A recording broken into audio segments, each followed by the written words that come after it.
Europe has been a domineering force in the world since the 16th century, eventually colonizing almost every single country or dominating trade across the total globe. Why did Europe become this dominating power? How was it that such a small part of the world dominated the rest? There are multiple theories and hypotheses, with some getting into the real shady realm of ethnic superiority, which I consider complete nonsense and completely proven as false.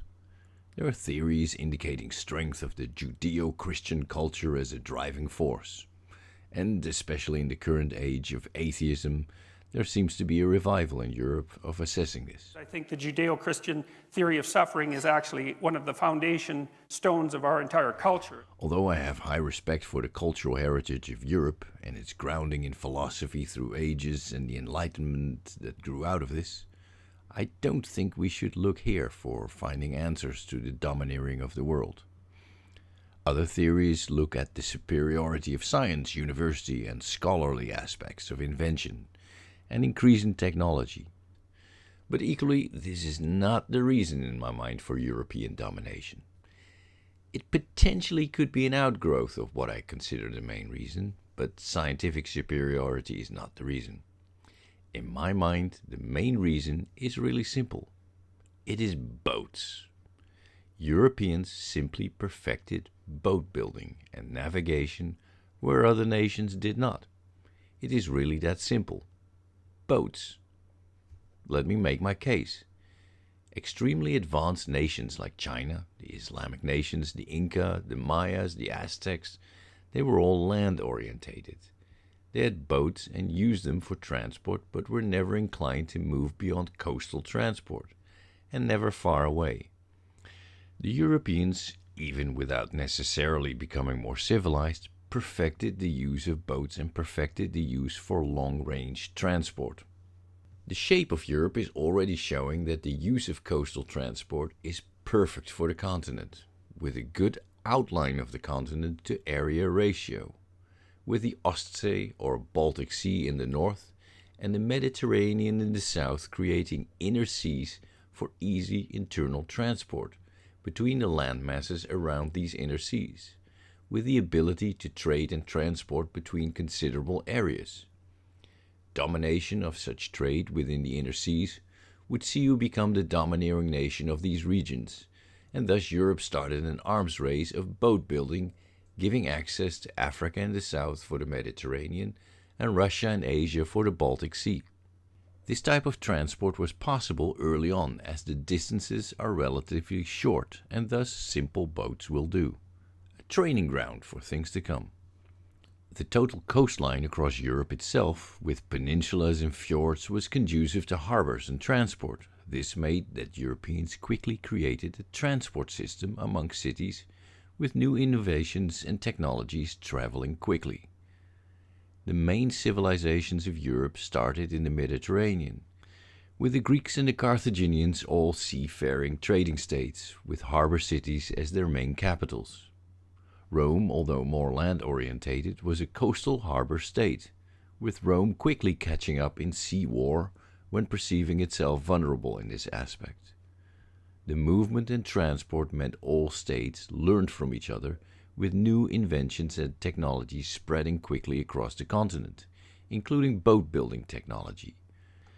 Boats were the equivalent of the internet in terms of transporting knowledge, information and goods at the quickest rate possible compared to land transport.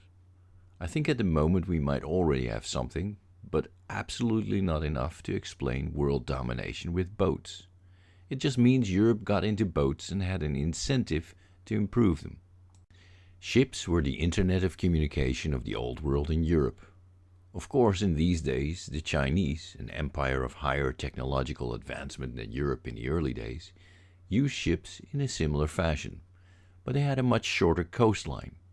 China and its neighbors, with its vast landmass, was much more inward-looking, its centralized position having access to many resources around itself on land. If you wanted to rule Asia and its vast landmass, boats were not important. The temperate zone of Europe slowly acquired goods of faraway regions, brought in through slow overland caravans, meaning it was known that there was stuff to get from far away. These overland caravans were slow and dangerous, traveling through deserts and rough terrain. Goods were passed on from nation to nation, creating wealthy intermediate trading cities, which disappeared if the trading route collapsed. You could say these caravans were equally an early internet, but the bandwidth and speed was far slower compared to boats. The transport and communication by boat was not the main part of what made Europe successful. What made Europe successful was the monopoly on the boats and transport. Other continents, empires, and nations did not have the capacity for a very long time to compete with the European internet, and I think this is a really important aspect and the actual crux of the matter. Let's start in Europe to make this case. In early European history, at the end of the first millennium, Europeans were still mostly confined to their own continent and coastline. The Vikings were the first to show that travel across longer distances could be done. Vikings, not really the pinnacle of civilization, were able to dominate trade and cause havoc across Europe, simply because they created an efficient type of boat, and they got their logistics in order in terms of moving around, enough food and water to keep the crew alive, etc. With this, they could raid countries, creating an age of fear. But now the important part. They could carry out these raids without retribution on their home worlds. While the English were constantly scanning coastlines for possible Viking invasions, the Vikings themselves could simply plan and start a raid whenever they saw fit, with the English still on constant high alert. For example, Knut the mighty Viking might give this year a miss because he was not feeling well, with the English oblivious of this nonchalant unwillingness to pillage and murder this year. The Vikings saw their own homes as safe, as no English lord or other victim state ever managed to get a fleet together to invade and retaliate on the Vikings. The advantage of Vikings being able to inflict damage and gain resources, while the home world never lost any resources at all, nor had to worry about foreign invasion. Here it did not really matter if raids would fail and ships and crews were lost, except of course for the crews themselves.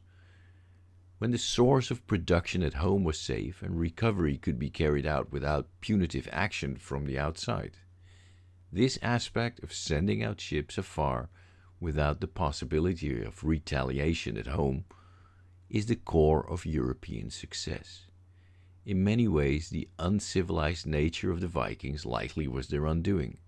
They had the internet of gathering information, and they soon realized that life was better on the European continent, away from the Scandinavian lands where agricultural capacity was low. They therefore stopped raiding and instead became part of the European fabric. The Vikings were never defeated. They just likely saw the futility of continuing like this, losing their homeworld advantage in the process by moving to the continent. They settled in Normandy, Britain, and Russia, basically settling and becoming part of these cultures, while Scandinavia became part of the European cultural fabric. Their own internet power was the undoing of their own culture. Of course, the European countries started to compete around this successful formula among themselves, setting off long-term on and off wars within the European continent. These did threaten each other's homeworlds, but this was within Europe itself. There were serious land threats to European hegemony from Islamic countries, but these were confined to the landlocked empires of Austria and Russia. The Atlantic coastline nations were buffered from this, and these were the main contenders for world domination. The Portuguese were the first to explore beyond Europe, coast-hopping down south, exploring the total West African coastline. This was, however, a strategy similar to how they moved around Europe, staying close to the coast. Going far created the need for the development of larger ships, with larger capacity for taking on drinking water and food, for staying at sea for extended periods. and shipping back valuable cargo.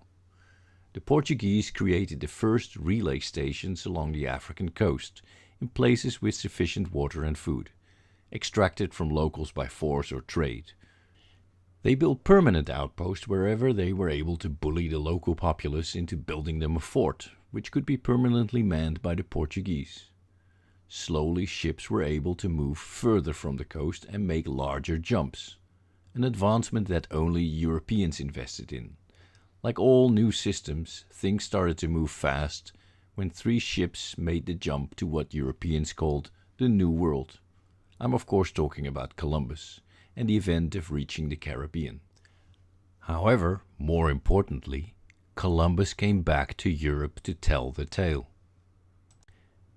The American continent did not have any shipbuilding beyond larger canoes hopping between the Caribbean islands, and thus the Spanish, once they figured out a good way to go up and down from Spain, were able to raid and settle just like the Vikings.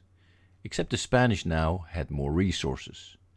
This set in the age of empire building for Spain, colonizing new nations in the name of the Spanish emperor. The Spanish set in the model of colonization, holding territory and administering it, which turned out to be the suboptimal model.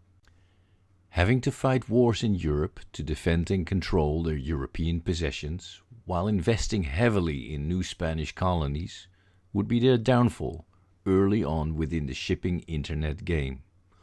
Holding on to everything, everywhere, was not the winning strategy.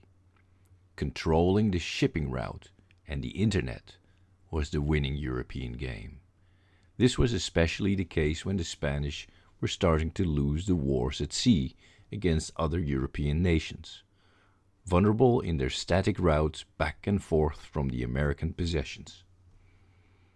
The Portuguese were the ones who discovered how to improve speed and bandwidth along the transport of world sea internet. They figured out that the North Sea trade winds going through the middle of the Atlantic would get you relatively quickly and reliably to the southern tip of Africa in one part of the year, and back to Europe again in another part of the year, vastly improving the speed of travel across the length of Africa and further to Asia. The Dutch and English quickly followed and eventually were able to outcompete the Portuguese. Initially, the Dutch were able to produce ships at a faster rate through the use of windmill saw factories, and thus created more boats, the bandwidth, at one point owning 80% of all the merchant ships in the world. With this, they could overwhelm the Portuguese outposts, fighting a war that never reached either the Portuguese or Dutch homeworlds. The war over outposts was fought between Europeans. If there happened to be a more powerful African or Asian nation along the coast that was not willing to play ball, you just kept on sailing and moved beyond it to find more willing and vulnerable locals to build your fort and get you food. In practical terms, we cannot even speak of a war, as these were affairs between single ships and crews fighting over outposts. With the increase in profit, the investment in outposts became higher, not to defend against locals, but to defend against competing Europeans, taking over the working outpost forts as valuable investment points. This was a game of low investment, high gain, in which you needed to resupply your outpost with gunpowder and weapons and a few new adventurers to stay there. The ships were there to earn their own money by bringing back profitable trade, paid by investors who either got extremely rich when the ships came back or lost all their money. The home nation, however, did not really lose and only gained. Similar as with the Vikings, they just let go their adventurer, nothing to lose manfolk who would not be missed if they did not come back, but would make the nation rich if they did. With the adventurers of Europe now traveling the globe, the investors in England and the Netherlands started trading companies, with the Dutch developing the system of shares and stocks. These were high-risk investors building larger fleets to more systematically set up the networks between the African and Asian countries, while pestering the Spanish and Portuguese in the New World, meaning that conquering of new outposts was taken out of the hands of single resourceful people, becoming more boardroom decisions. However, the Dutch also needed to fight land wars at home against the Spanish, German states, and eventually the English and the French. This showed the vulnerability of the Dutch at home. The trading companies were still tied to nations, and thus the punitive land wars became too costly to compete at sea against the nations who did not have to do this. Here you can also see the end state of the internet domination. It was the English who eventually won this war. As an island, they were able to invest fully in a navy and keep their homeworld safe without having to invest in a standing army. A natural endpoint of keeping your homeworld safe while having a monopoly on shipping around the world. The Brits only needed to maintain a superior navy to keep other Europeans off their island, and at the same time dominate the world seas. Their naval superiority reached its pinnacle during and after the Napoleonic Wars, which ravaged the European continent, while not touching the British home world. The continental Europeans could not invest in fleets, while the British Navy blasted the remaining French, Dutch, and Spanish ships out of the water within a war-torn Europe. Lack of European competition at sea unleashed the final owner of the internet, the Brits, in the post-Napoleonic era. Currently, in making my case, the Europeans only control the trading routes, shipping, and a few outpost fortresses to assure their ships could keep going. And effectively, this is all they would really own, as the lines of communication of this European internet were spreading across the world. Nations all along the route would have access to trade from everywhere else, being able to buy and sell things. However, the companies owning the internet would set the prices, knowing and understanding the prices of worth around the world. Having a monopoly on transport, it meant these companies could set the global and local prices. For centuries, European harbors only saw European ships, while international harbors controlled by Europeans would see local coastal ships and the international, larger, heavily armed European ships. Ships from foreign nations would simply not reach Europe. The control of prices would equally mean that Europe could plan industries back home, understanding what they could sell abroad as they understood the global market, while the local economies had no way of overseeing this. Mass industry could develop in Europe as they knew how to sell it. This is not European inventiveness driving this. This is the consequence of the sea internet, allowing such inventiveness to flourish. Any local development would be picked up by the internet and brought back to Europe to further develop and refine, with the rest of the world not being able to compete, lacking the eyes and ears to do this. The wealth gained by the overseas companies was now so large that the overall trade routes were in no immediate danger of collapsing. The fleets were so large and big that no other nation had the ability or inclination to compete. Competition could simply be thwarted at this stage. The control over economies all over the world by European nations was now a fact. This meant that the European internet countries gained effective rule over the rest of the world by controlling the economies, paying local people to fight and police on behalf of the internet empire. Very few Europeans would be present in Africa and Asian countries, simply administrating by control of resources. The vast Indian and Chinese subcontinents were controlled by a few administrators, with small concentrated numbers of European troops stationed in harbor cities. This was not because Europeans were smarter or better, they just had the boats and perfected the means to use the power of transport and knowledge, creating economic conditions, investing in overseas business through locals. The monopoly of the internet trade routes meant that any new invention or successful way of doing things would first reach the Europeans. They had the oversight of all the best ways of doing things from across the world. They were the ones who could see everything. It is not for nothing that a person like Charles Darwin, discovering evolutionary theory, came from Europe. It required the oversight of variation across the world to see this. A clever scientist from elsewhere would simply not be able to discover this, as they did not have the resources and oversight to be able to connect the dots from around the world. I therefore think that the rapid intellectual advancement of Europe can equally be simply ascribed to boats.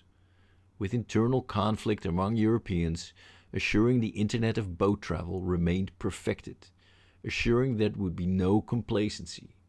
If there was only one nation in Europe able to maintain this internet, complacency might have set in, but the intense competition among Europeans assured this did not happen. Assuring non-European nations would not be able to compete fast enough, stand up, and build their own fleets. When the Europeans came this far, they had perfected sea travel, with other nations not able to catch up quick enough. Japan eventually did, and only through patience and sending students abroad, reverse engineering purchased ships and building their seafaring economy slowly, biding their time while making sure they did not provoke the Western powers. With the English the final owners of the internet, it changed the Brits at home, similar as with the Vikings. As the internet speed and frequency of communication increased, news spread quicker, and the enormous wealth generated meant that the news gathering became an industry in itself, independent of the trading aspect. This meant journalists and adventurers would travel to see how business was done abroad and write about it. Scientists would gather information for the pure sense of knowledge gain. The wealth created some of the strongest universities that were now extremely well funded and well resourced, with the latest findings from across the world. The enormous wealth created an elite which asked questions on moral issues. A real human trait of starting to question things when you have all your needs taken care of. The Brits were therefore the first empire that started to question the morality of their own business model. As the empire accumulated wealth and power not seen at this scale before. Eventually, after lots of debate and counter-moves, they unilaterally abolished slavery and policed this anti-slavery position themselves across the world, as they were in a position to police the world seas. The free movement of ideas and news made Britain a hub of free thought, at the time and perhaps the first empire to question its own morality, based on continuous information streams. The Germans, plugged into this system through the Brits, but still isolated within the European continental war system, produced a lot of great thinkers in the 19th and 20th century. But the most radical German philosophers went to Britain to write up their ideas, like Karl Marx. Gandhi equally changed his perspective on the world after studying in Britain, not in India. Similar to the modern internet, it has no morality, but good things can come out of it. I'm not defending or indicating the moral goodness of the British Empire. I'm just indicating that the internet function it performed led to some good things, while equally leading to the darkest parts of humanity in terms of mass slavery trade across the Atlantic. As I said, it all started with boats. I hope you liked this video. Do indicate if you see mistakes or you disagree with my analysis. I appreciate well-founded criticism and will try and incorporate it in the next videos, and I will definitely engage with you. Many thanks for watching and making it this far, as I truly appreciate your attention. Thank you very much.